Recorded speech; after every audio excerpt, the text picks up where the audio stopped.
Facebook पर धनंजय ओझा द्वारा जो खबर चलाई जा रही है कि मैंने उन्हें दलाल कहा और उन्हें बहुत बुरा लग गया कि वो पत्रकार हैं, उसके बारे में हम 2-4 पॉइंट कहना चाहते हैं स्पष्ट। क्योंकि उनके पास जो न्यूज़ चैनल है वो तो फेसबुक पर चलाकर अपनी बात कह रहे हैं, पर हम कैसे कह पाएंगे, हम तो सब तक पहुंच नहीं पाएंगे। इसलिए हम एक ये वीडियो बना रहे हैं और इस वीडियो के माध्यम से हम धनंजय ओझा से पूछना चाहते हैं कि धनंजय ओझा जी, जब आपने मुझे 4 दिन पहले कॉल किया था तो हमने आपसे बात की और 7-8 मिनट लगातार आपने मुझसे पूरे प्रकरण के बारे में पूछा। हमने पूरा प्रकरण आपको बताया। उसके बाद जब फ़ोन कट गया तो आप हमसे फिर दोबारा फ़ोन करके डीएसओ सर का नंबर मांगे। हमने डीएसओ सर का नंबर भी आपको दिया और वो 1 मिनट की बातचीत में लास्ट में आपने कहा कि हमारे आज प्रेस के रिपोर्टर गए थे और आपने क्या उन्हें ऐसे ऐसे कहा है। तो मैंने कहा हाँ, मैंने 100% कहा है, अगर बुल्लू यादव दिखेगा तो मैं उसको गाली दूंगी। आपने सिर्फ इसी 1 मिनट की बात को फेसबुक पे चलाया। क्यों? अगर आप असली सच्चे पत्रकार हैं, आपके पत्रकारिता में दम है, तो 7-8 मिनट जो मैंने बात बताई थी पूरी जांच वाली, पूरी बात आप क्यों नहीं फेसबुक पे चलाए? क्यों नहीं फेसबुक पे चलाए? क्यों? क्योंकि आपको टीआरपी चाहिए। आप सच्चाई नहीं जनता के सामने लाना चाहते हैं। आपको आम जनता से, आपको गरीब जनता से मतलब नहीं है। आप इस महिला के साथ नहीं है, ये जो महिला, ये आशा देवी है, इस गरीब महिला के साथ नहीं है। आप आए किसके साथ? आप दुर्गेश पांडे को लेकर आए। आप बोले कि दुर्गेश पांडे आज प्रेस के रिपोर्टर है, मतलब आप रिपोर्टर को लेकर आए, जिसके बारे में मैंने पता किया कि आज प्रेस के रिपोर्टर दुर्गेश पांडे नहीं है। लेकिन फिर भी आप एक संपन्न और अमीर व्यक्ति को लेकर आए और मैंने आपको दलाल बोल दिया तो आपको बहुत बुरा लग गया। सच्चाई, सच्ची, सही खबर आपने नहीं चलाई।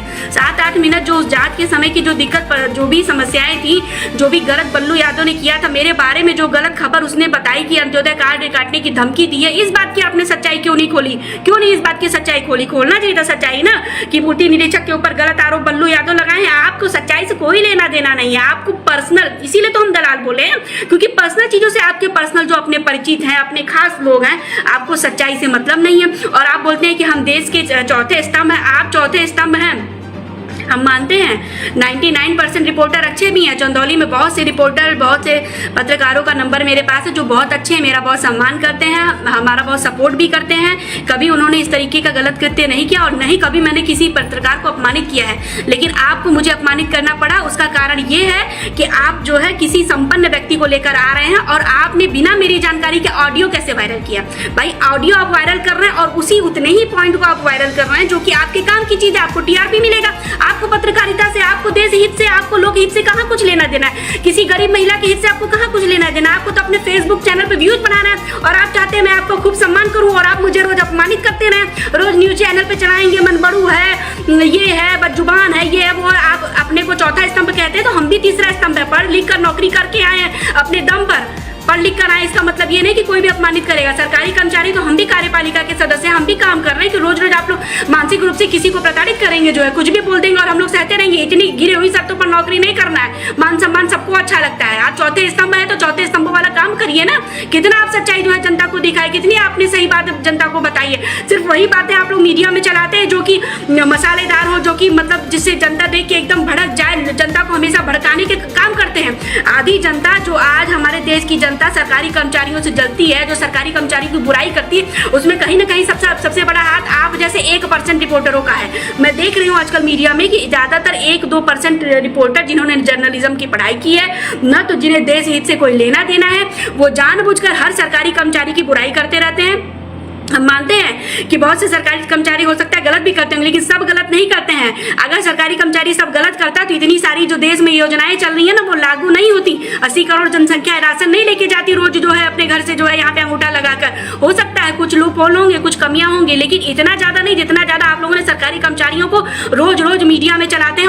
और जब आप लोग वीडियो चलाते हैं तो मैंने तो कभी अपने किसी सरकारी कर्मचारियों से नहीं कहा कि चलिए बायकॉट किया जाए, चलिए हम लोग जो है कार्य बहिष्कार किया जाए, काम नहीं करेंगे। रोज आप लोग हर सरकारी को भ्रष्ट है, घूसखोर है, चोर है निकालते हैं, तो सुनने की भी हिम्मत रखिए। जब हम लोग रोज फील्ड में बैठ के सुन रहे, आम जनता का सामना हम लोग करते हैं और अमीर और संपन्न लोगों से पैसा ले लेके न्यूज आप लोग चलाते हैं और अपने आप को कहीं का स्तंभ समझते हैं, तो अपने पत्रकारिता में भी एक लेवल लाइए ना, सच्चाई दिखाइए जनता को, सही बात बताइए। काहे नहीं उस दिन जब गांव में हम जांच करने गए थे तो 63-64 लोग जुटे होते, तब आप खबर चलाए होते कि पूर्ति निरीक्षक आई है, गाँव में सबका बयान लिए हैं, शिकायतकर्ता नहीं आए हैं, गरीब जो है महिला आशा देवी का कार्ड नहीं बना हुआ है, ऐसे लोगों के बारे में जरा खबर चलाए होते। सिर्फ दुर्गेश पांडे आपके घर पे चले गए क्योंकि आपके वो परिचित थे, तो उनके लिए आप आवाज उठा रहे हैं। आम जनता और गरीब जनता के लिए आवाज नहीं उठा रहे हैं। और उसके बाद जो है महिला पूर्ति निरीक्षक महिला होने का फायदा उठा रही है। महिला होने का फायदा नहीं उठा रहे हैं, कोई महिला होने का फायदा नहीं उठा रहे हैं। हमको भी बोल बोलने का हक है। चुप रह के यहाँ पर जो है कुछ भी आप लोग आरोप लगा देंगे तो आम जनता तो यही सोचेगी ना कि जो आप लोगों की खबर है वो सही है, हम लोग चुपचाप होकर सरकारी कर्मचारी हैं तो हम लोग सेवक है, चुपचाप बैठे रहे।